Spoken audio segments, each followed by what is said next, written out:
तामिनी निसर्ग समृद्धीने नटलेला एक असा घाटमार्ग जो की पुण्यामधील मुळशी आणि कोलाड रोहा या 2 रस्त्यांना जोडणार आहे आणि पूर्वीपारपासून दळणवळणासाठी वापरण्यात येणार आहे।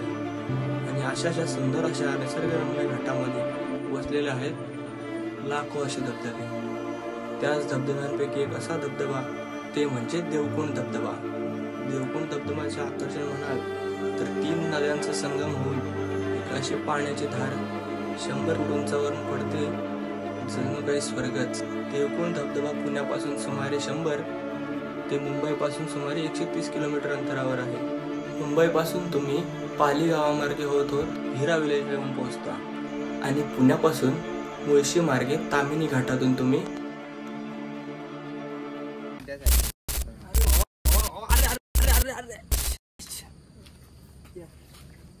तर हॅलो गाइस, कसं सगळे स्वागत आहे पुन्हा एकदा नवीन व्लॉगमध्ये। सगळ्यात आधी सुप्रभात असेल तुम्हाला, कारण सकाळ निघलो आम्ही।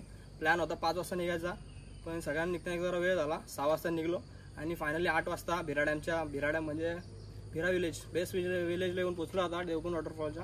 जसे की पूर्णपणे तुम्ही बघू शकता की प्रॉपर मान्सून सीझनला आता स्टार्ट झाला आहे आणि छोटे मोठे जेवढे पण वॉटरफॉल्स आहेत ते सगळे ॲक्टिव्ह झालेत। तर आज आपण एक्सप्लोर करणार देवकुंड वॉटरफॉल। शेवटपर्यंत तुम्ही या व्लॉगमध्ये राहा आणि जे कोणी नवीन असेल तर मित्रांनो नक्कीच लाईक शेअर करा आणि जे नवीन आहेत त्यांनी नक्कीच सबस्क्राईब करा। पूर्णपणे व्लॉग एन्जॉय करा। भेटूया पुढे। आलं तर मस्त लोकेशन आहे, तुम्ही पण नक्की जाऊ शकता, या ठिकाणी व्हिजिट देऊ शकता। संपूर्णपणे तामिनी घाट एक्सप्लोर करू शकता। माझं पण ड्रीम आहे यावर्षी पूर्ण तामिनी घाट एक्सप्लोर करायचं आहे। जेवढे पण छोटे मोठे वॉटरफॉल्स आहेत सगळे एक्सप्लोर करायचा या सीझनमध्ये आपण प्रयत्न करू। हा डॅमचं पाणी आहे म्हणून याला फ्लो जास्त आहे आणि हे छोटे वॉटरफॉल्स आहेत सगळे तुम्ही बघू शकता। आणि ही रिव्हर आहे विराची, तुला देखील फ्लो खूप आहे कारण की पूर्ण टाटाचा प्रोजेक्ट आहे, वरून डॅमचं सुद्धा पाणी येत असतो। पुढे सांगतोच मी तुम्हाला, संपूर्णपणे ब्लॉग एन्जॉय करता येऊन पोचलो आहे बेस्ट विलेजमध्ये। इथून स्टार्टिंग पॉईंट आहे आणि इकडे तिकीट्स वगैरे आहेत, 200 रुपये पर पर्सन असे घेतात। तर तिकडे एंट्री वगैरे घेऊ आणि आतमध्ये जाऊ। बाईक इथे पार्क केल्यात दोन्हीसुद्धा आणि आता निघूया ट्रेकसाठी। सोबत सुजय आहे, नंतर बाबल्या असेल आणि बंटी एक आहे। तर ट्रेक चालू करूया। इथून देवकुंडला चाललो आहे। रोड बघा, रोड जाण्याचा मार्ग बघा, फ्लो आहे खूपच वाटत, त्यामुळे जागोजागी असे रोप बांधलेत, त्यांचे घाट्स पण आहेत। आता भिरा विलेज पासून देवकुंड धबधब्याचा प्रवास हा सुमारे 5 ते 6 किलोमीटरचा आहे, म्हणजेच तुम्हाला जवळजवळ 1.5 ते 2 तास लागतात। आणि या प्रवासात तुम्हाला खूप सारे असे छोटमोठे धबधबे पाहायला मिळतात, तसेच बाजूला भिरा डॅमचा नजारा देखील पाहायला मिळतो। तर मित्रांनो आता ब्रिज एक रिव्हर वगैरे क्रॉस केलं, थोडंसं रोप वगैरे बांधलेला, थोडंसं पुढे आलोय आणि इकडचे ग्रामस्थ वगैरे असतात गाईड करायला, त्यांच्याकडून आम्हाला अशी माहिती मिळाली की अजून 7 किलोमीटर आहे। तसं मी आधी येऊन गेलेलो आहे, हा ट्रेक केलेला आहे मी वॉटरफॉलचा। तर आता पुन्हा एकदा एक्सप्लोर करणार आहे। तो मागच्या वेळी आलेलं त्याला 2-3 वर्ष झाली। आमच्यासोबत बरीचशी गँग आपले मित्र परिवार आहेत, पाठीमागे तुम्ही बघू शकत असेल। तेच पाऊस थोडासा झाला आहे आणि त्याच्यामुळे रेनवेअर वेअर केलं सगळ्यांनी। अर्ध्या वाटत आलोय, थोडासा रस्ता आठवत आहे कारण 3 ते 4 वर्ष आधी आलेलो। जाऊ आता, बोट्स वगैरे लावले आहेत देवकुंडाचे, तर जाऊ शोधत। तर मित्रांनो आपल्यासोबत गाईड वगैरे आहेत, इथले लोकांचे स्थानिक लोक आहेत आणि त्यामुळे भरपूर असं सपोर्ट असतो त्यांचा। आणि आता एक ओढा आहे, बघू शकता माझ्या मागे तुम्ही, हा ओढा आपल्याला पार करून जायचं आहे। तर जाऊया मग। इतर लोक बघा तिकडून येत आहेत कारण तिकडून सोपी वाटे असे उतरून इकडून जायचे, तर आम्ही या वाटेनं आलो शॉर्टकटने। चला जाऊया। तर मित्रांनो आता थोडा पोचू, अर्धाच रस्ता पार झाला आत्ताशी, अजून जवळजवळ 5 किलोमीटर असेल ना काका? 3 किलोमीटर इथून 3 किलोमीटर आहे, अर्ध्या वाटत आलोय आम्ही। 3 ते 4 किलोमीटरचा प्रवास केला आहे। आता इथून थोड्या वेळात पोचू, शेवटपर्यंत कंटिन्यू राहा मित्रांनो या ब्लॉगमध्ये। सुंदर असं वॉटरफॉल आपल्याला एक्सप्लोर करायला मिळणार आहे आज, देवकुंड वॉटरफॉल।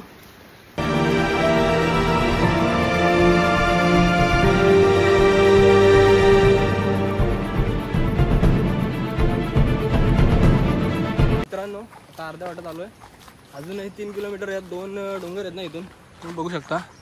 इथले 2 डोंगर आहेत समोरचे, त्यांच्या मधोमध आपल्याला जायचं आहे।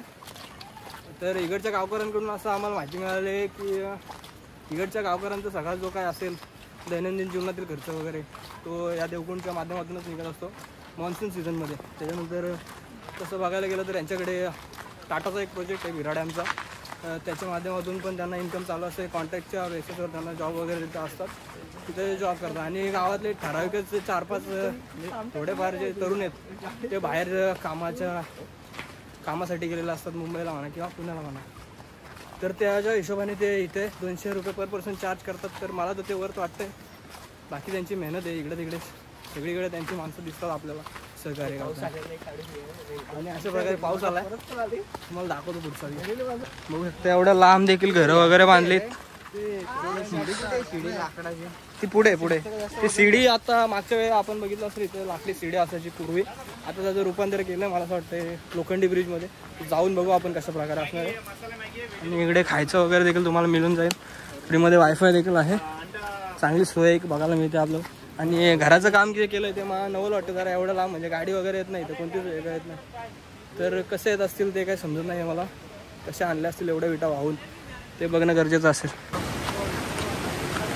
काय पाण्याचा फ्लो आहे. आत्ताच पाऊस आला होता थोडा जोरात, त्यामुळे आम्ही रेनकोट वगैरे घातले सगळ्यांनी. आणि कसला भारी व्ह्यू आहे बघा, एकदम दुधासारखं शुभ्र असं पाणी येतं वरून देवकुंडचं. बरेचसे वॉटरफॉल येतात, देवकुंडा म्हणता येणार, बरेचसे वॉटरफॉल आहेत. सगळे एक्सप्लोर करण्याचा प्रयत्न करणार.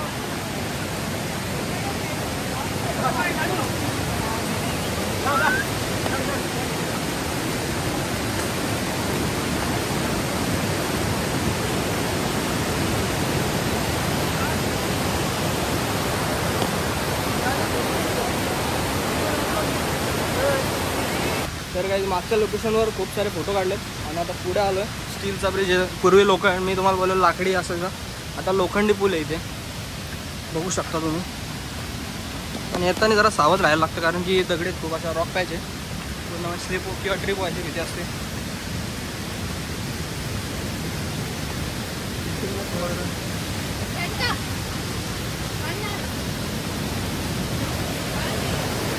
तर एका वेळी 4 ते 5 लोकांसाठी हा पूल बनवलेला आहे, बघू शकता. दोन ओढ्यांचं इथं मिलन होतं, एक मोठा असा ओढा, त्याच्यामुळे इथं जरा फ्लो जास्त आहे. या प्रवासादरम्यान आपल्याला सावळे घाट देखील पाहायला मिळते, जेथून देवकुंडचा नजारा आणि रिंग वॉटरफॉलचा नजारा खूपच असा सुरेख पाहायला मिळतो.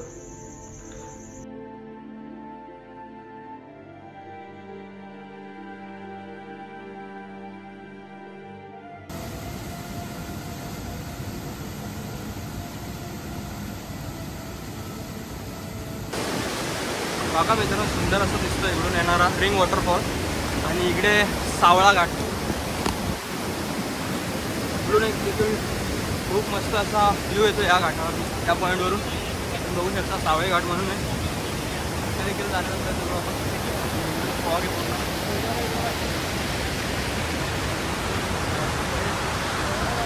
इकडे आतमध्ये देवकुंड वॉटरफॉल आहे.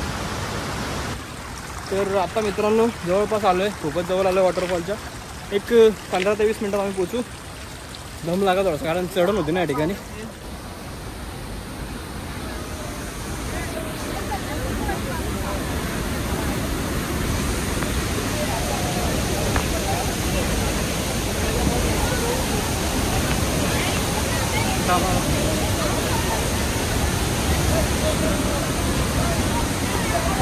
मित्रांनो आपण येऊन पोचलो देवकुंड वॉटरफॉलला.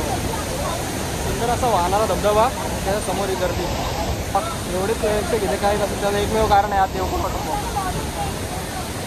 आणि औषध वाहणारं पाणी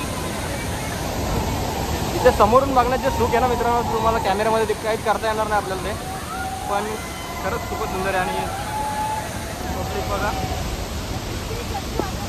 आपली ह्या इकडे आहेत. पाऊस थोडासा जास्त असल्यामुळे आपण फोटो वगैरे काढता येणार नाही जास्त, पण आपण वाट बघू, पाऊस जाण्याची वाट बघू शकतो आपण.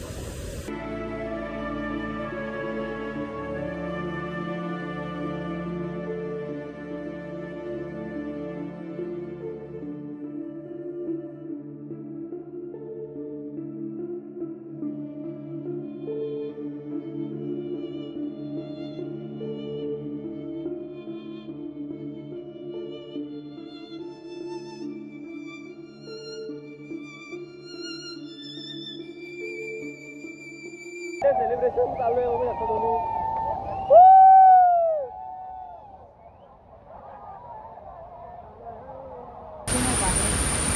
मित्रांनो आवाज ऐकू शकतो तुम्ही पाखरांचं इथं पूर्णपणे खूपच हवाच्या हवा आहेत पाखरांचं. आत्ता बंद झाला आहे थोडा वेळ झाला बघू शकता. आणि आता परतीचा प्रवास करतोय फायनल देवकुंड वॉटरफॉलला बाय बाय करून आम्ही चाललो आहे परतीच्या प्रवासाला. त्यानंतर बघू काय प्लॅन होतो उद्या पुढे. तर काहीच या रूटने आता आम्ही आलो आहे. देवकुंड वॉटरफॉल पूर्णपणे आम्ही एक्सप्लोर केला आहे आणि आता घरी निघतो आहे.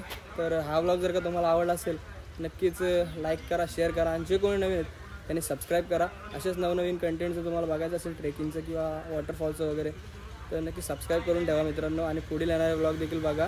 तर भेटूया पुढच्या व्लॉगमध्ये.